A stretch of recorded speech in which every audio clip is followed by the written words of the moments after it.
All right, we're here with Johnny O'Hagan from Ships and Sailing. Johnny, how you doing today? Pretty good. How about yourself?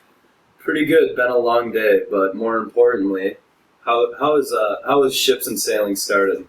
Ships and Sailing was started from, we used to be in a band called Hello Marquee. Well, actually, I was only in the band for about 3 shows, but we kicked out our drummer and replaced him for a little bit, and then ended up actually bringing in our old drummer back in, and we formed this new band back I believe it was like end of last fall. We started Ships and Sailing. So where does the name come from then? The name comes from actually an album of this indie band that my guitarist is really into that I honestly can't tell you the name of that band because I don't remember it, but it's stolen from the album name. So how long yourself have you been involved with music? Oh, jeez.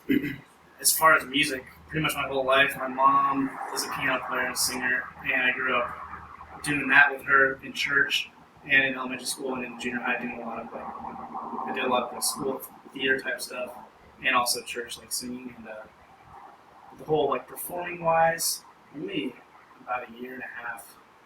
Let's say the winter of 2009 is when I started singing with that band Hello Marquee.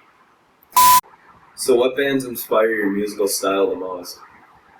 Our musical style, obviously my guitarist, his uncles are in Pierceville, so he does get a lot of his inspiration from them.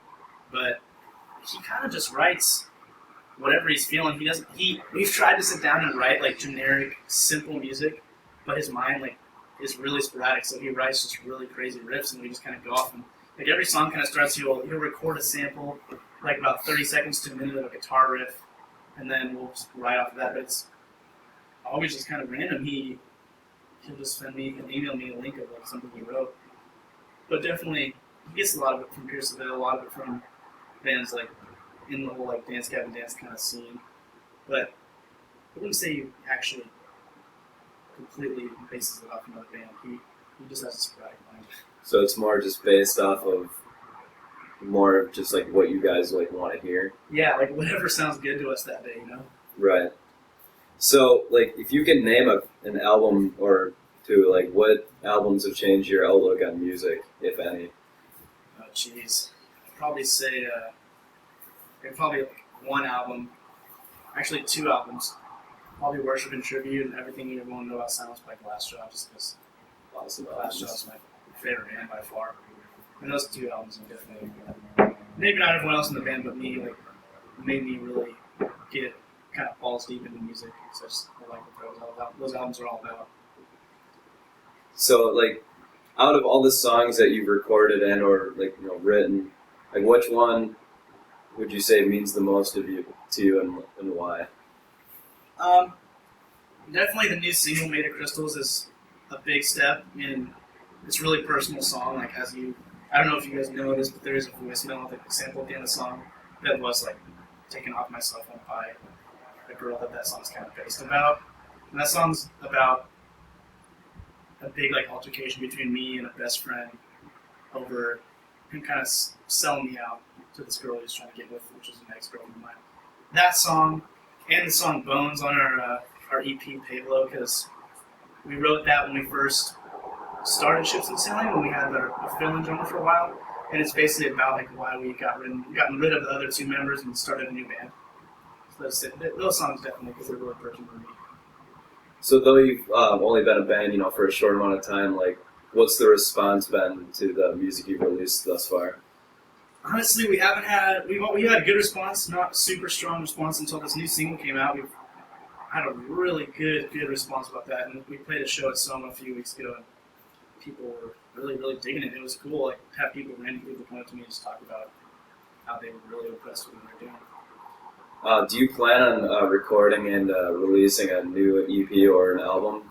Yeah, we're writing right now. We're actually putting out a split EP this winter probably with a local band called The Day Sets Fire. They're Mike and Paul from that band. It's a 2-man band. They own a studio called Dungaree Recording, and they actually record us, and we're going to hopefully put a split out with them. But if not, definitely we'll put out probably 2 or 3 tracks this winter. We're working on some new stuff. Do you plan on going on any tours at all in the future? We definitely do.